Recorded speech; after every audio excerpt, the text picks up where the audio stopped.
Should I go ahead and start? Yeah, everybody's on. Okay, thank you. Good morning, everyone. Our Bible verse this morning will be read by Bill Griffin. So if you have your Bibles, follow along. The verse quoted is verse chapter 1, 1b, 3b through 5. And somebody will have to help me with that because I don't have a B in my Bible. So I'm gonna read what's in my Bible, this Bible here, and we'll let Scott straighten us out. Through him all things were made. Without him nothing was made that has been made. In him was life, and that life was the light of men. The light shines in the darkness, but the darkness has not understood it. Thank you, Bill. And thanks to those of you who have given this great amount of money for Must Ministry Summer Program. I appreciate it, and I hope some of you are out buying groceries and you'll be reimbursed by Charlie. Don't forget your never mind. Forget that. Never mind.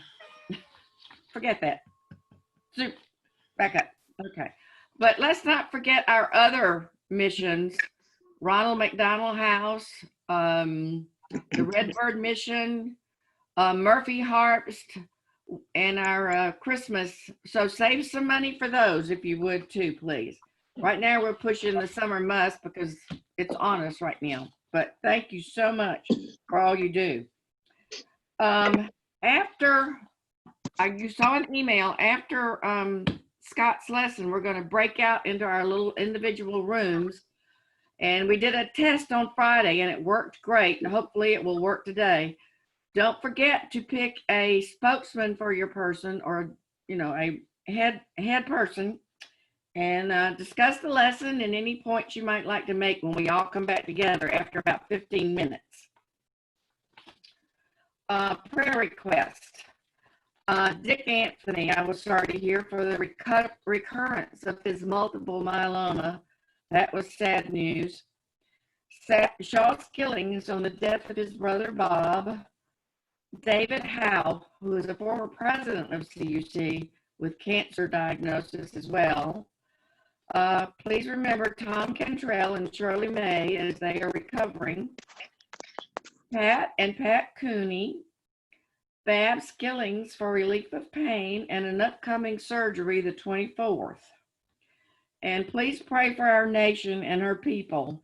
And may we all understand that all of us are precious in his sight and treat each other accordingly. Birthdays. Grady Phillips and Juliana Goodson, June 7th. I believe that's today. Happy birthday. Terry Taylor is June 9th, and Jan Ligon is June 11th. And Jan, I just saw your message this morning. I'll call you back later. Anniversaries, some very special anniversaries.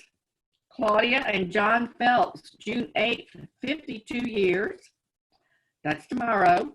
Chris and Dave Taylor, June 9th, 52 years. And Martha and Tom Knight, June 10th. They're the winners, 59 years. So congratulate those people with their anniversaries. And so that's all for me. Gail Davis has our prayer this morning, and then Scott, one of our very favorites, Scott Dickson, will have our lesson. Gail?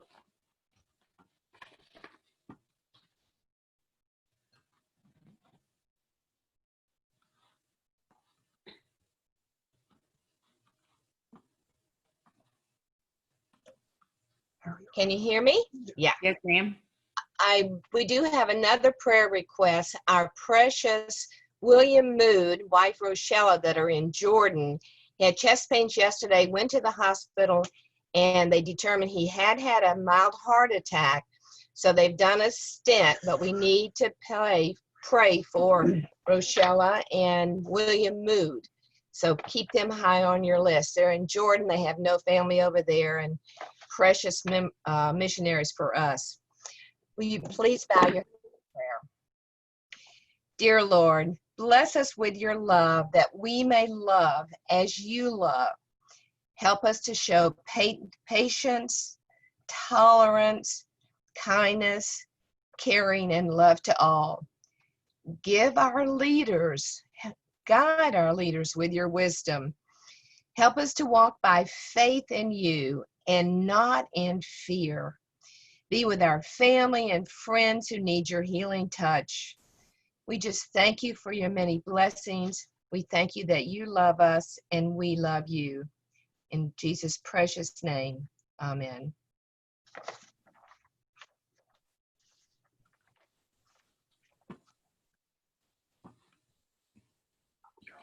Am I on? Yes. How can you tell? We can tell. Okay. Yeah. Okay, Scott.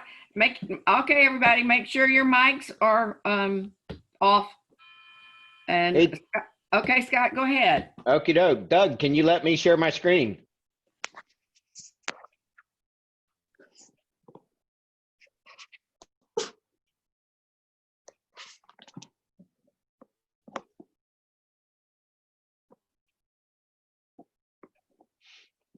So I'm gonna, while Doug is getting that up so I can put my pictures up for you.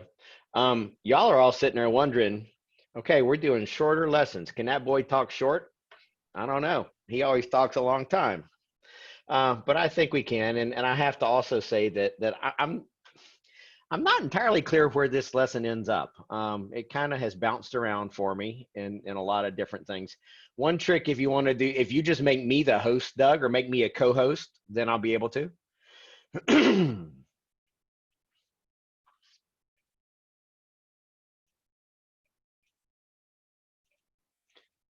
But so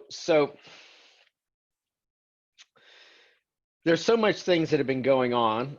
I started out calling this this lesson. There we go. There we go. Now we got it. Much better.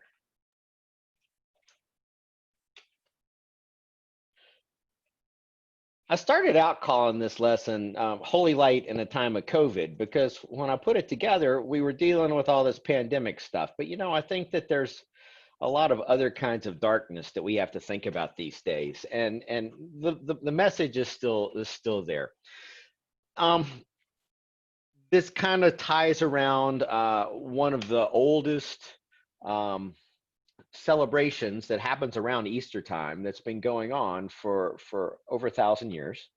That always just has been fascinating to me. And I think that really when we look at these Bible verses, what has come into being in him was life, and the life was the light of all people. The light shines in the darkness, and the darkness did not overcome it. That light is something that we have to remember. And there's lots of different ways to think about, what does Jesus' light mean?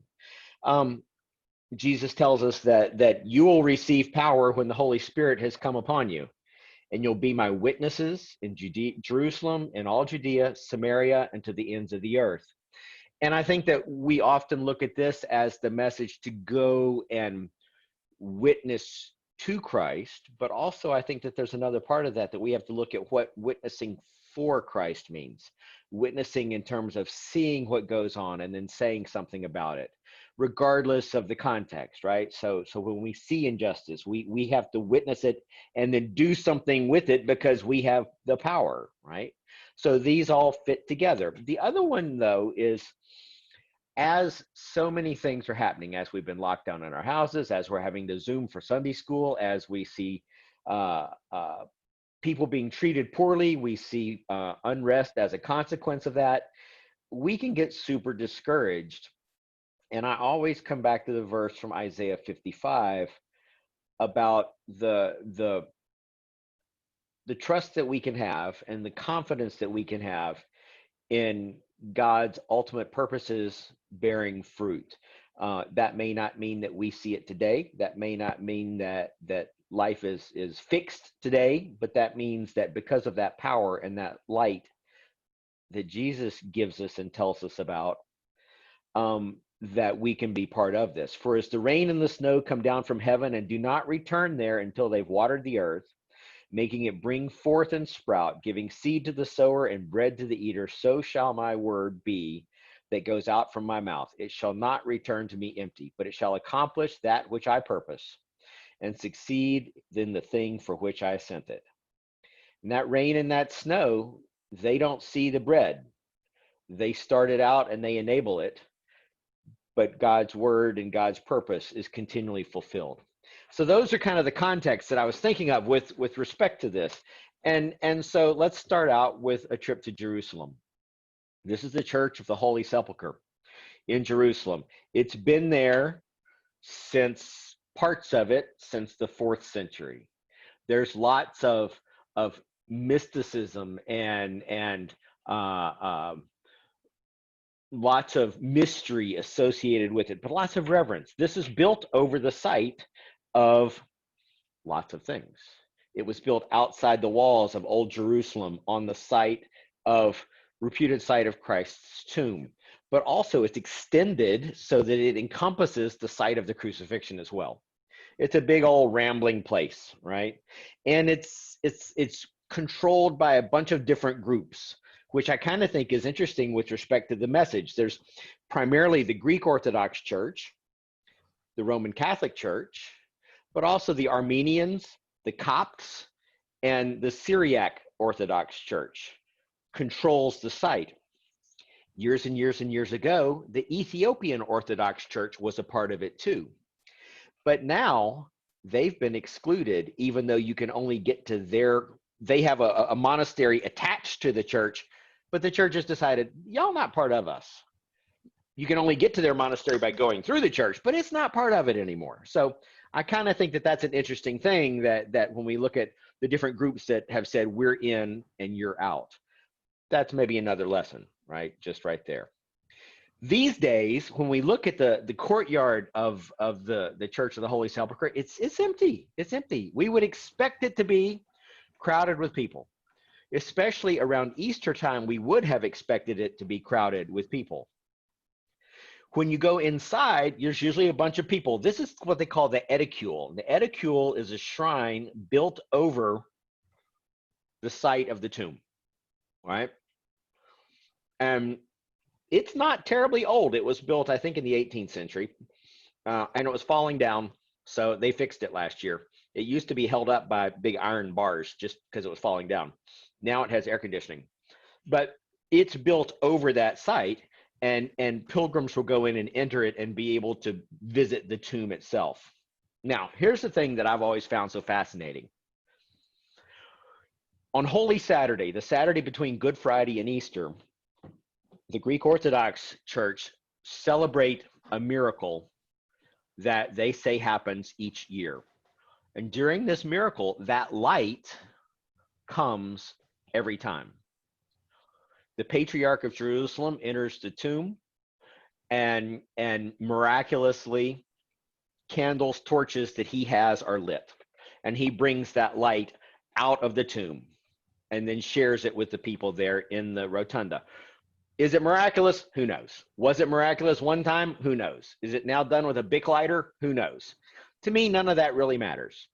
The key is that this is a huge visual and experiential thing of that light coming out. This is not passing the candles to silent night in our sanctuary and it's nice and quiet. You have your little candle. This is a crowded place. Look at all these people and look at these candles, the excitement. And these are not little candles, okay? So one of the things to understand is that when they do this, these candles, they're bundles of 33 tapers. They're not candles, they're torches, right? And they're crammed in shoulder to shoulder to shoulder of excitement of the light of Christ having come again, reliably come again, so that you can have confidence in that. This is just a real quick video. Тысячи по количеству земных лет Христа. Огонь, по преданию, сходит, и первое время не обжигает. Люди все пытаются это проверить. Он разливается по храму, как волна. Вот, проводит рукой, либо этим огнем омывает свое лицо. Огонь мгновенно распространяется по храму. Мгновенно все это передается от одной свечи к другой. храм начинает светиться. Действительно, по преданию, греки называют это не огонь, а свет, благодатный свет. И действительно... Его так и называют, по-гречески благодатный свет. Он еще... И мы видим, как без специального освещения храм становится таким благодатно освещенным. No, I think that's fascinating. I mean, the excitement, it's a place that I want to be someday on Orthodox Easter to experience that. The crowds and the just the feeling of being there to experience the light coming out of the tomb and passing all around. This year it's different. Okay, that was 2 years ago. That was 2018. This year it's different because of the pandemic. The church is closed for Easter. First time since the 1300s that it was closed for Easter weekend. Okay, it was closed for the plague then, and so a couple of weeks before, the church was sealed, was locked. The fascinating thing there is this guy who holds the key. His family has held the keys to the Church of the Holy Sepulchre since the 1100s. They're a Sunni Muslim family. During the Crusades, at one point when the Muslims had retaken Jerusalem, this family was entrusted with the keys to make sure that the Christians could continue to worship and that the other competing Muslim organizations could not close it. Okay, so those people who are not like us are enabling us to continue to see that light and continue to experience that light. And I think that's a powerful thing too. Those people with a different faith are helping us to share our faith. So this year they lock it. And this is an old tradition. This is an old process. Notice how old the ladder even, right? So he goes through the process each time to lock it, to pass the ladder in. The little monk inside waves. I thought that was a hoot. They lock the church so that nobody's coming in, and if you're in, you're not coming out, right? So you're either in or you're out, but it's sealed to worshipers. And if you're in, you're relying on somebody to bring you breakfast, right? Because you're not getting out. And they do that. So this year, the thing that made me start thinking about this was that because of COVID-19, we actually have an opportunity to experience and see what really goes on in this ritual, which is fascinating in of itself. All the symbolism is part of it. As a part of the Holy Light, first of all, remember I said that there's 5 different Christian organizations that oversee the church. Well, they don't like each other. They don't like each other one little bit. And they're all not completely trusting each other. So part of this process from their perspective to ensure the miracle is the day before, the Muslim guy clears the tomb of anything that can be lit, right? So he goes in and he clears it out. Nothing in there that can be lit. Then they seal the door and they put a big beeswax seal on it, and officials come and stamp it as this is really sealed. And then the different organizations all stand guard, right? They stand guard outside the tomb to make sure that it's not interfered with. Now, the thing is, with these guys standing out in front of this, the only thing I could think of was Monty Python, right? With, you stay here and make sure that he doesn't leave the room, right? From the Holy Grail. They just kind of reminded me there. But they hold vigil and they stand guard to make sure that nobody is interfering. We can hardly ever see the rest of the rite, you know, and this goes into that whole thing of liturgy and why do we do things. If you look at our communion liturgies, we do different things every time to make connections to the past and connections to the future, but to emphasize things. Why does the pastor hold up the bread and break it? To re-emphasize the breaking of the bread that Jesus did and the breaking of the body. Here, we can actually see the procession. Not as many people in the procession. This is the Patriarch of Jerusalem. Each time, he and his attendants make a procession through the rotunda. They go and receive Mass. They receive the Eucharist. And then they take all his fancy clothes off him so that he's just in a simple robe so that he can't hide stuff to burn, right? And maybe so he doesn't catch fire too, although he does have that big old beard. He goes and enters the tomb. And then after some period of time, maybe a minute, maybe hours, it's been different times, he comes back out with the lit tapers. We saw that in the really crowded video, but now we can see it more up close and see what really is happening, right? And see how the different people participate. And then his attendants help him out. And this is, to me, I think that probably this tradition of having attendants help him and carry his arms began with the fact that there's a gazillion people in there, and that usually the patriarch's pretty old. But it reminds me right off of Aaron and Hur holding up Moses's arms to help to symbolize that God is with them in the battle so that they prevail. And they march out. So this is another quick video of the patriarch coming out. And when the fire lights, they pass the fire out these holes in the side. That's a crowd control thing, right? The guys on the one side will take it immediately to the front so that he can take it up. But also, you saw in the other video, they Сейчас этот огонь. Несут его дальше в старый город к Явским воротам. Явские ворота, где будут их Патриарх подхватывать. И каждый... благословляет огнем собравшихся и всех нас, конечно. Ну, дорогие телезрители. Потому что чудо воскресения Христова, оно произошло. Потому что это чудо, оно, конечно, меняет нашу жизнь. Именно через воскресение Спасителя весь род человеческий получает прощение грехов. Он имеет возможность благодарить Бога за ту радость, которую он имеет. Какие бы печали и горести нас не охватывали, какой бы ни была наша нынешняя жизнь, мы всегда помним, что воскресение Христово, оно всегда было и есть. Что Пасха, она обязательно наступит. И это первое время, когда мы действительно можем сказать вместе со всеми «Христос воскресе». Христос воскресе. Мы Воистину присутствуем воскресе. действительно при уникальном таком моменте. Свидетели. Давайте посмотрим, как это было в прошлом году, если есть архив 2000. Позапрошлый.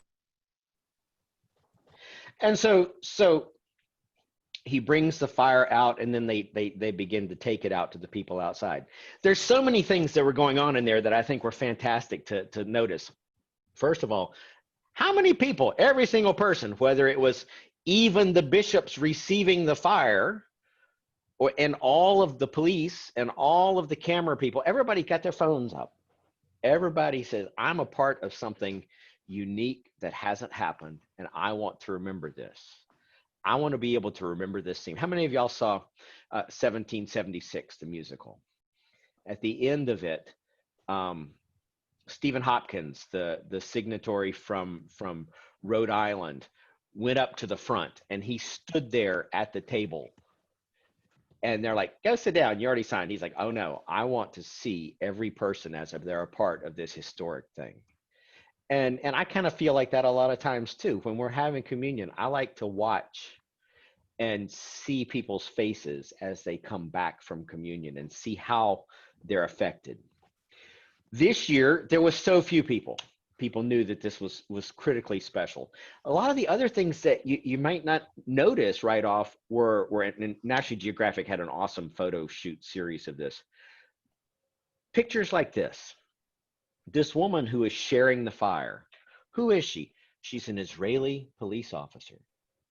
She's sharing the fire to these other two people. The woman here on the right is a Russian reporter. If we'd have kept going in that Russian video, she would have come out and talked in the courtyard. But even these Muslim people guarding the site, these Israeli people, these Jews that are a part of it, are helping these Christians to carry out the thing that enables them, the thing that lets them participate in that witness and to take that witness out into the streets around. Now they're pretty empty this year rather than crowded to the point of suffocation, right? But then the other thing about this whole holy light to me that is especially amazing, it's not just about sharing the light with the people in Jerusalem, but you'll be my witness to Jerusalem, to Judea, to Samaria, and to the ends of the earth, right? What happens? Well, they take the light to the airport. Normally, the church members, the people from the Greek Orthodox Church and the Syriac, well, the Syriac Church don't have to go very far, but the Greek Orthodox people will take it to the airport. This year, because, okay, COVID, you're in your house. Israel was under pretty much lockdown. They had Israeli authorities, Israeli diplomats take the fire to the airport. Normally, the Greek Orthodox people, these bishops would have done this. This year, airspace was closed. No flights in, no flights out. You're not coming, right? So what did they do? The Israeli government, the Jewish government, negotiated with the different nations that felt this was a critical thing to allow flights in, but to still contain the virus. The flight could land. You know how in customs there's like that section you're inside but not really inside the country? That's what this red line is. These guys, these Greek Orthodox officials, are allowed to come down the steps and receive the fire, but that's it. They're not going to the church. They receive the fire, and 2 hours later they're passing that light of Christ in Athens. This happens. There's planes that were in the farthest reaches of Siberia a couple hours after that. They take the light of Christ and in a physical way immediately share it to the ends of the earth. I think that's an amazing metaphor right there. And especially this year where the people who were not, they don't have a fight in this. They don't have an interest in making this possible. Right? It's nothing to benefit them. It's nothing to hurt them. It's a show of hospitality to enable somebody else to live the life that makes them whole by taking that light. And then that light is able to continue to shine, right? This is at a church in Athens with a light that has come a few hours earlier from the tomb in Jerusalem, right? I think that's a poignant description of what's happening. And we need those people. We need to work with those people who aren't like us to help each of us have that life we need. We need to understand that sometimes that power we've received needs help, and going to be those witnesses is sharing that light. But I think now, in light of everything that's been going on, that witness is also to report back on the light that we see, on the things that we see, so that the light can shine into those spaces. Because we know that in Jesus, what has come into being in him was life, and that life was the light of all people. The light shines in the darkness, and that darkness does not overcome it. So I think this is just an amazing example of how all of these pieces fit together, how people of different races and of different faiths are able to work through in a really difficult time to help this group that we were looking at share their faith. And I actually was pretty short, right? I'll hand it back over to you. Do you need me to make you host again, Doug?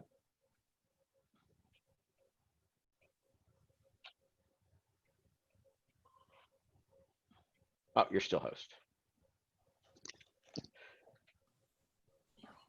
Miss Sandy, Mr. Doug, I'll give it back to you.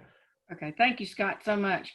That was incredible. I had no idea that happened every Easter, that the light of Christ went around the world. That meant so much to me. Yeah. Beautiful. Thank you. Thank you so much. Okay, Doug, are we going to break out into our rooms now? Yes, Okay. if I can do it. Okay. We did it Friday. You can do it. Yeah, bear with me. Okay.